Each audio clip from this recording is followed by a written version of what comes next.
Hello दोस्तों, कैसे हैं आप सभी लोग। उम्मीद करता हूँ खैरियत से होंगे। जैसा कि दोस्तों आप सभी को पता है कि केस जो है डबल बेंच के थ्रू हम लोग फ़ाइल करने जा रहे हैं। तो जैसा कि मैं पिछली कई वीडियो में आप लोगों को बता चुका हूँ कि फ़ंड की ज़रूरत है, क्योंकि एडवोकेट की फ़ीस पहले 50% जो है सबमिट करनी है, उसको देनी है। आफ्टर डैट ही जो केस से रिलेटेड लीगल प्रोसीजर होंगे वो स्टार्ट होंगे।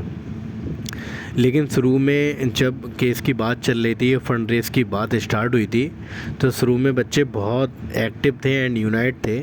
सभी लोग कंट्रीब्यूट कर रहे थे। लेकिन पता नहीं अचानक से 2 दिन से क्या हो गया है, बिल्कुल स्टूडेंट्स जो हैं हाथ पर हाथ रख के बैठ गए हैं। तो दोस्तों ऐसे काम नहीं होने वाला है। ऐसा लग रहा है जैसे केस सब हो गया, हम जीत गए, फैसला हमारे हक में आ गया और हम बिल्कुल शांत बैठे हुए हैं। तो दोस्तों ऐसे नहीं चलेगा यार। जैसे कि आप पिछला केस की ये स्क्रीन पे देख ही रहे होंगे, जो पिछला केस था हमारा वो डिसमिस हो गया था। लेकिन दोस्तों जब एक उम्मीद की किरण जगी है कि हम डबल बेंच के थ्रू जा सकते हैं, हमारे पास एक फ़र्दर ऑप्शन है, उसके बाद सुप्रीम कोर्ट का है। तो दोस्तों या तो ये बात शुरू से ही मान ली जाती कि हमें केस से लड़ना ही नहीं है, हमें नेक्स्ट एग्ज़ाम देना है, क्लियर हो जाता। लेकिन जब आप आगे आए हैं और सब लोग लगे हुए हैं, तो आप यूनाइट होकर कंट्रीब्यूट करिए दोस्तों, क्योंकि बिना पैसे के तो नहीं लड़ा जाएगा केस, जाहिर सी बात है। क्योंकि ये ऐसा तो है नहीं कि सरकारी केस है या सरकारी से वकील लड़ेगा, तो ऐसा तो सीन है नहीं। जाहिर सी बात है ये स्टूडेंट्स की लड़ाई है, क्योंकि सरकार ने तो सरकार एक तरीके से नियम लाई है कि आपको नेक्स्ट एग्ज़ाम देना है। लेकिन अब बच्चे स्टूडेंट्स इसके अगेंस्ट में है कि हमें नहीं देना है। तो जाहिर सी बात है केस आपको लड़ना है तो आपका वकील अपना होगा। तो जाहिर सी बात है जब आपका अपना वकील होगा तो केस आपको पैसे भी सबमिट करने पड़ेंगे, उसके पैसे भी देने पड़ेंगे।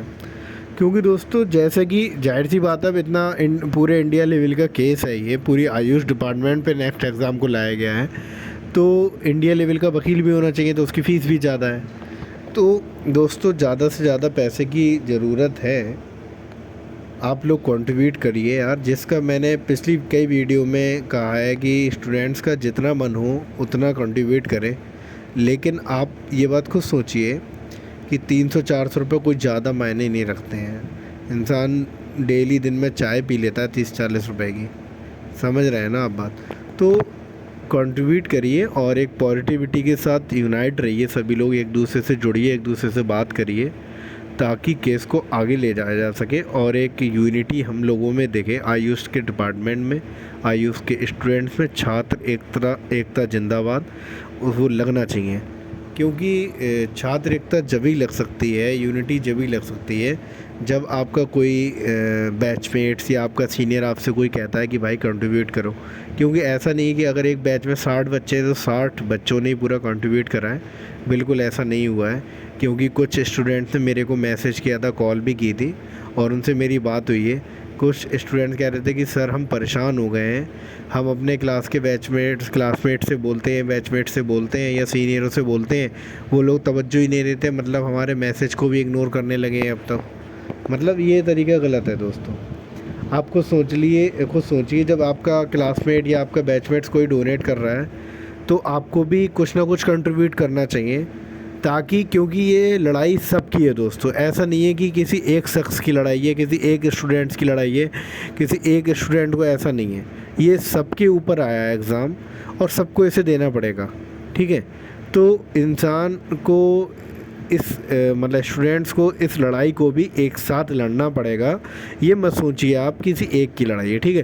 क्यों कुछ बच्चे स्टूडेंट मतलब कंट्रीब्यूट कर रहे हैं, उनके बैचमेट से वो बोलते हैं तो नहीं कर रहे हैं, तो आप उनकी बातों को ध्यान से सुनिए और समझिए और उनकी भी हेल्प करिए दोस्तों। क्योंकि जो बंदे स्टूडेंट्स आगे लड़ाई लड़ रहे हैं तो वो भी तो कहीं ना कहीं अपना वक्त ज़ाया कर रहे हैं इस चीज़ में। वक्त ख़राब ही तो बोलेंगे आप लोग, तो मतलब मोस्टली लोग तो घर पे बैठे हुए हैं, स्टूडेंट्स जो हैं या अपने क्लासेस वगैरह में हैं। बाकी जो स्टूडेंट्स डेली आ रहे हैं जा रहे हैं या जो ग्रुप में एक्टिव हैं, एक दूसरे को मैसेज कर रहे हैं, एक दूसरे से कांटेक्ट बनाने की कोशिश कर रहे हैं, एक दूसरे से जुड़े हुए हैं, जोड़ रहे हैं एक दूसरे से लोगों को, तो वो कहीं ना कहीं अपना वक्त इस चीज़ में दे रहे हैं। तो आप भी अपना कुछ ना कुछ कंट्रीब्यूशन इसमें दीजिए, पार्टिसिपेट कीजिए। क्योंकि दोस्तों ऐसा नहीं है, आप अगर पॉजिटिविटी के साथ केस में पार्टिसिपेट करेंगे तो इंशाल्लाह जीत हम लोगों की हो भी सकती है। ऐसा नहीं है कि आप लोग ये मान के चल रहे हो दिमाग में, या आपके दिमाग में ये हो कि केस हम हार ही जाएंगे, जैसे पिछला वाला हार गए थे तो हो सकता है हार जाए, तो क्या ही फ़ायदा कंट्रीब्यूट करने से। तो पहली बात तो आपको ये थिंकिंग निकालनी पड़ेगी दोस्तों कि हम केस नेगेटिविटी बिल्कुल नहीं सोचना है। क्योंकि जब भी कोई आप काम करेंगे ना तो पॉजिटिविटी के साथ करिए, रिज़ल्ट जो भी रहे डजेंट मैटर। क्योंकि जैसे फॉर एग्ज़ाम्पल अगर आप नीट की तैयारी करते हैं तो आप ये सोच के थोड़ी चलते हैं कि यार सिलेक्शन नहीं होगा एमबीबीएस में, या एमबीबीएस सीट हमें नहीं मिलेगी तो क्या ही करना तैयारी। लेकिन आप फिर भी तैयारी करते हैं कि आपके अंदर एक कॉन्फिडेंस रहता है, आपके अंदर एक पॉजिटिविटी रहती है कि हम मेहनत करेंगे तो बिल्कुल सीट हासिल कर लेंगे।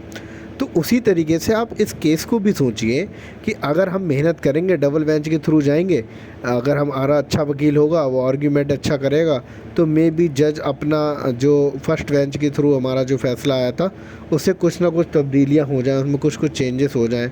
क्या मालूम कि इतना रिलैक्सेशन मिल जाएगी, जो जाहिर सी बात है जो NCISM के अकॉर्डिंग अगर सिलेबस बनाया तो उन्हीं से जो बैच स्टार्ट हुआ है वहाँ से ये नेक्स्ट को लागू कर दें। मे बी ये पॉसिबिलिटी है, या पूरी तरीके से ही ख़त्म कर दें, वो भी पॉसिबिलिटी हो सकती है, या बहुत आगे तक रिलैक्सेशन दे दें कि 2028 में होगा या 2030 में होगा पहला एग्ज़ाम। तो ये जब भी होगा जब आप यूनिटी बनाए रखेंगे और एक दूसरे का सपोर्ट करेंगे। जब फॉर एग्ज़ाम्पल आप अगर MCI ने जो MBBS वालों के लिए नेक्स्ट एग्ज़ाम आया था तो उन्होंने स्ट्राइक किया था, धरने की दिए थे, काफ़ी सारे प्रोटेस्ट किए थे उन लोगों ने भी केस अपना दायर किया था हाई कोर्ट में, सुप्रीम कोर्ट में उनका केस चला था। तो अल्टीमेटली ये रहा कि सुप्रीम कोर्ट ने उनके केस को क्या करा कि 2028 से उनका पहला बैच इन्वॉल्व होगा। लेकिन अब उसमें भी ज़रूरी नहीं कि हो, क्योंकि वो लोग इतने यूनाइट हैं दोस्तों, अगर उनके कुछ भी उन्हें लगेगा कि हमारे छात्रों के साथ या स्टूडेंट के साथ गलत हो रहा है तो वो सब लोग यूनिटी के साथ सामने आएंगे और अपनी बात को रखेंगे, और सरकार को वो झुकाने की ताकत रखते हैं। क्योंकि जहाँ यूनिटी होती है वहीं आप किसी से बात मनवा सकते हैं अपनी। फॉर एग्ज़ाम्पल अगर आपके कॉलेज में कोई मसला होता है, अगर आप में कॉलेज को कुछ करवाना है, कॉलेज में अपने लिए स्टूडेंट्स के लिए हॉस्टल के लिए कुछ करवाना है, तो जब एक छात्र जाता है तो छात्र कोई भी मतलब प्रशासन आपकी नहीं सुनेगा, कोई भी कॉलेज का जो स्टाफ होगा वो आपकी नहीं सुनेगा।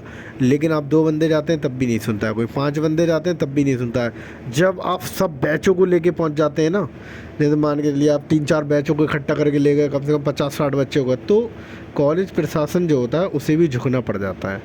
तो उसी तरीके से ऐसा केस जो हमारा है, अगर हम सब यूनाइट रहेंगे और मौका जब आएगा स्ट्राइक का, धरना देने का, तब धरना दिया जाएगा और उस वक्त सरकार को झुकना पड़ जाएगा। क्योंकि यूनिटी में वो ताकत है दोस्तों जिसने बहुत बड़ी जीतें हासिल की हैं। तो दोस्तों उम्मीद पॉजिटिव रखिए और ये उम्मीद रखिए कि हम केस जीतेंगे डबल बेंच के थ्रू। ये स्क्रीन पर मैंने जानबूझकर लगा रखा है कि जो हमने फर्स्ट बेंच के थ्रू केस दायर किया था वो हमारा केस डिसमिस हो गया था। दोस्तों ये सब आपको देख रहा होगा, सामने जीवेश कुमार थे, अदर पिटिशनर थे, उधर फिर प्रभाकर यादव थे और भी अदर थे। तो दोस्तों ये चीज़ है कि जब हम एक सीढ़ी पे हारे हैं तो हम दूसरी सीढ़ी अगर जाना चाह रहे हैं तो हो सकता है हमें उस पर जीत हासिल हो जाए। जब आप सब लोग साथ में देंगे तो जीत हासिल हो भी सकती है, इसमें कोई बड़ी बात नहीं है, कोई इम्पॉसिबल चीज़ नहीं है, इम्पॉसिबल चीज़ नहीं है कि ये पॉसिबल ना हो। ठीक है दोस्तों, तो आपसे मैं उम्मीद करता हूँ कि ज़्यादा से ज़्यादा लोग कंट्रीब्यूट करेंगे और एक दूसरे में यूनिटी बनाए रखेंगे और एक दूसरे को जोड़ेंगे और एक दूसरे की हेल्प करेंगे। दोस्तों देखो, वीडियो अगर कोई बना रहा है ना यूट्यूब चैनल पे, जैसे मैं बना रहा हूँ, या और भी जो ग्रुप हैं, जो यूट्यूब चैनल्स हैं जो नेक्स्ट एग्ज़ाम से रिलेटेड अगर वीडियोस बना रहे हैं, तो आप ज़्यादा से ज़्यादा उस वीडियो को शेयर करें, अपने अपने स्टेटस पे लगाएं। अरे जब ज़्यादा से ज़्यादा लोग देखेंगे तभी तो मालूम पड़ेगा कि हमारे केस में चल क्या रहा है।